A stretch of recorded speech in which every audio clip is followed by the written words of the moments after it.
নির্বাচন মানে আনন্দ, নির্বাচন মানে একটা উৎসব সাধারণ মানুষের মধ্যে। নরসিংদীতে কিন্তু সকালে 7:30টার পরবর্তী সময় থেকে কিন্তু ভোটাধিকার শুরু হয়েছে এবং নরসিংদীর বিভিন্ন জায়গার বিভিন্ন কেন্দ্রগুলিতে কিন্তু যারা সাধারণ ভোটার রয়েছে তারা কিন্তু স্বতঃস্ফূর্তভাবে ভোট দিতে আসছে। আমি নরসিংদী সরকারি বালিকা উচ্চ বিদ্যালয়ে রয়েছি। এই জায়গার মধ্যে যদি আপনাদেরকে প্রথমত দেখাই, আপনারা দেখতে পাচ্ছেন কিন্তু গুটি গুটি পায়ে পায়ে কিন্তু সাধারণ মানুষ এই জায়গায় আসছে ভোট দেওয়ার জন্য, ভোটাধিকার প্রয়োগ করার জন্য। এই কেন্দ্রটার মধ্যে কিন্তু বিশেষ করে সকাল থেকে নারী ভোটারের সংখ্যাটা কিন্তু অনেকটা লক্ষ্য করা যাচ্ছে এবং পাশাপাশি পুরুষ ভোটার রয়েছে কিন্তু নারী ভোটারের সংখ্যাটা বেশি। এখন আসলে দিন বাড়ার সাথে সাথে, বেলা বাড়ার সাথে সাথে কিন্তু ভোটারের সংখ্যাটাও কিন্তু বৃদ্ধি পাবে। আরেকটা বিষয় কি, নরসিংদীতে কিন্তু এইবার নির্বাচনের মধ্যে 3টি আসনকে কিন্তু খুবই প্রতিযোগিতাপূর্ণ ধরা হচ্ছে। একটা হলো নরসিংদী সদর। নরসিংদী সদরে কিন্তু বিএনপি যুগ্ম মহাসচিব খালিদুল কবির খোকনের বিপরীতে রয়েছেন জামায়াতের প্রার্থী, ধানের শীষের বিপরীতে জামায়াতের প্রার্থী রয়েছেন ইব্রাহিম ভুইয়া। সদরে কিন্তু একটা প্রতিযোগিতার সম্ভাবনা রয়েছে। এর পাশাপাশি লিলি বিউটি সোপ, যার অ্যান্টি এজিং গুণ তারুণ্য ধরে রেখে ত্বকে করে উজ্জ্বল, তারুণ্যময় উজ্জ্বল ত্বকের জন্য।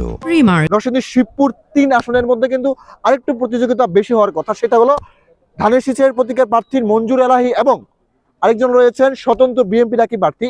আরেকটা বিষয় হলো নরসিংদী পলাশ যে আসনটা রয়েছে, এই জায়গার মধ্যে বর্ষিয়ান রাজনীতিবিদ ডক্টর আব্দুল মহিন খান এবং পাশাপাশি রয়েছেন শাপলাগলির প্রার্থী সারোয়ার তুষার।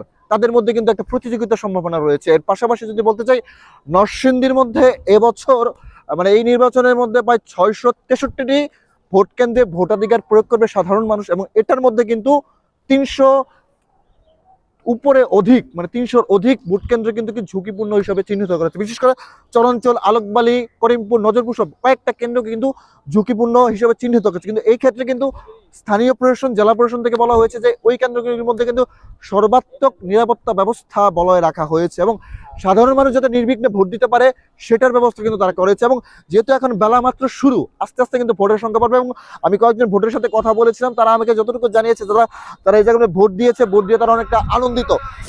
আপনি কি ভোট দিয়েছেন? ভোট দিব, কারণ আমাদের লোকজন আসছে। খুব ভালো, হ্যাঁ খুব ভালো দিয়ে ভোট দিয়েছে। 17 বছর পরে খুব সুস্থ স্বভাবে ভোট দিয়েছি আমরা। 17 বছর পরে হ্যাঁ হ্যাঁ খুব ভালো ভোট দিয়েছি আমরা, আনন্দ লাগতেছে, খুব ভালো, খুব ভালো, খুব আমরা খুব খুশি হয়েছি ভোটটা দিয়ে। খুব ভালো পরিবেশ, খুব সুন্দর পরিবেশ।